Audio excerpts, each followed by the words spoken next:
All frucked up, day 43. So, this is my sugar diet unrefined video. So, these are unscripted, more or less stream of consciousness, but I do endeavor to say something that's somewhat useful at least. Um, yeah, this sugar diet is so unusual, right? It just, people can't wrap their heads around it. And, or I shouldn't say can't, a lot of folks struggle, it seems, to wrap their head around it. And it's just because we've all been programmed, like all this time, all these years, all, from the time we were kids, we've been programmed that sugar is just like the worst thing for us.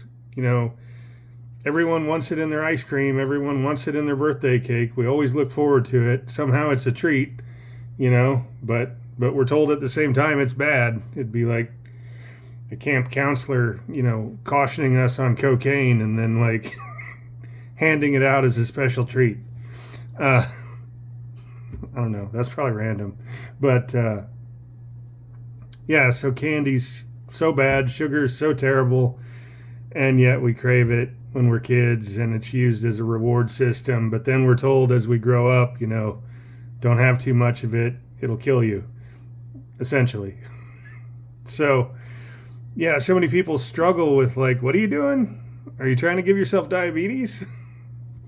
And it's like, no, actually, sugar in the absence of fat, your body can deal with that glucose in minutes. The fructose, goes to the intestines. What is it? The GLUT5 receptor or whatever. Where do we come up with these names, right?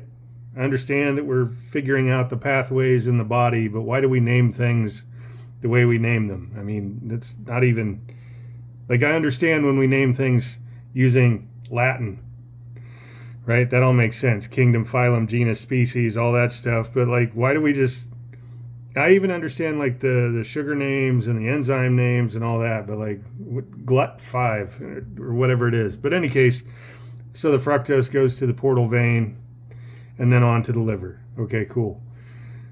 But yeah, it's like everyone's so scared.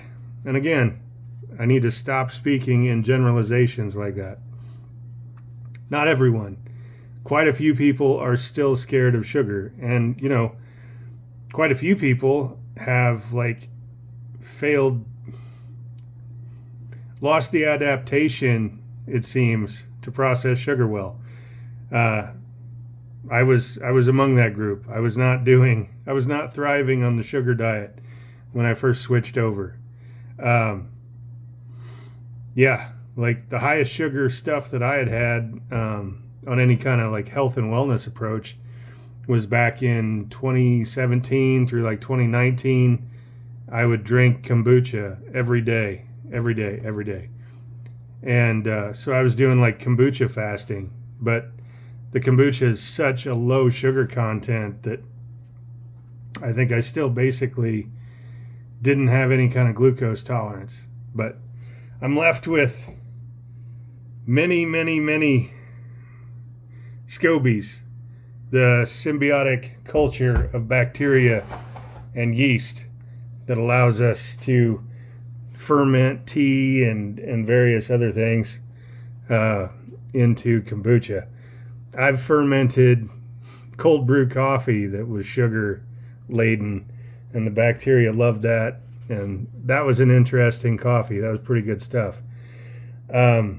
I've fermented apple juice. I've done all kinds of interesting stuff. Of course, I'm kind of interested. I've always wanted to at least mess around with distilling bourbon, but then again, alcohol is a cellular poison, so maybe I don't want to be responsible for that sort of thing. But yeah, so this is a SCOBY hotel full of symbiotic cultures of bacteria and yeast, the big pancake looking things in there. Who knows how many are stacked in there, and I've got 5 more containers just like that, and they've just been, top them off with sweet tea to keep everything alive, and those are probably years old now. They no doubt date back to 2018. Any case, got off topic there. Yeah, like everyone, man, I gotta stop that. Not everyone. So many people have questioned me on the sugar diet, and yeah, it's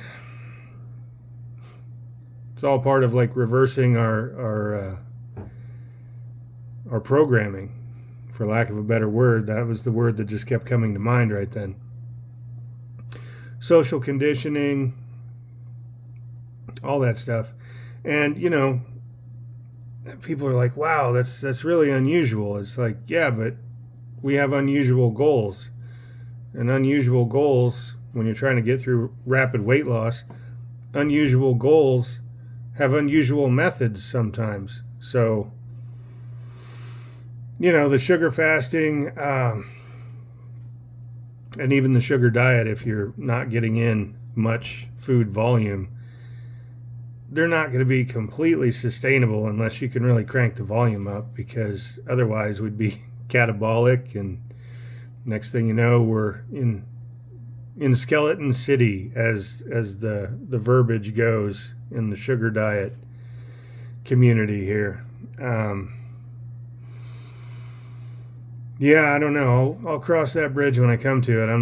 I'm pretty far away from being a skeleton. So, but yeah, I wanted to reinforce that sometimes when we're trying to achieve some unusual, or exceptional would be another way to say it, some exceptional result, it's going to require exceptional methods. And whatever we can do to support our gut health along the way, whether it's kombucha, whether it's probiotics, sauerkraut, any of the fermented foods, then yeah, like, take the steps that are going to help you accomplish your goals. And yeah, because anything that you're going to do in a sustainable fashion, it can't be miserable. It can't be miserable. I mean, it can be. It could be like the protein sparing modified diet, which can be miserable. But if you're going to have good adherence, it needs to at least skew more towards tolerable than miserable. We need to move the needle as far away from miserable as possible if we're going to have people that stay the course, or as Cole Robinson would say, saddle up for a good number of days. So yeah, don't let the naysayers get you down. Yes, it's unusual, but unusual goals require unusual methods. Support your gut health. If you run into issues with bloating and pain, cramps, specifically, that was my experience, be patient with yourself. Cut your quantities back, so maybe a lesser quantity wouldn't trigger the cramps and the bloating so much. Yeah, and just take time to phase it in. Like, we didn't get fat overnight, so just take it easy. It's better to figure it out.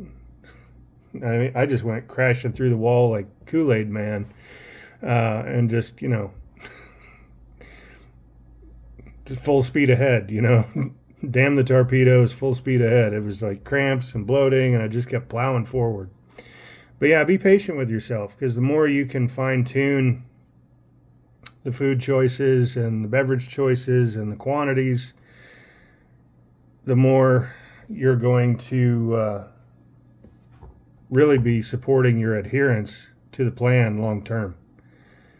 Because yeah, if you're just miserable, if you're bloating and if you're cramping and you're just doggedly pursuing the result that you've heard is possible, and you're just miserable the whole time, man, I don't know, your resolve might actually crumble, and then it's just another failed diet. So yeah, be patient with yourself. And yeah, maybe talk to an expert on the gut flora, the microbiome. I finally got through those days of cramping and bloating, and it only took almost 40 days. I think it was 37 days, 38. So don't do that to yourself. Be proactive. Look for help. Be patient with yourself. So At this point, I've repeated myself several times, so I'm not adding any value. I'm just rambling. Hope you had a great day. I hope you have a great evening. See ya.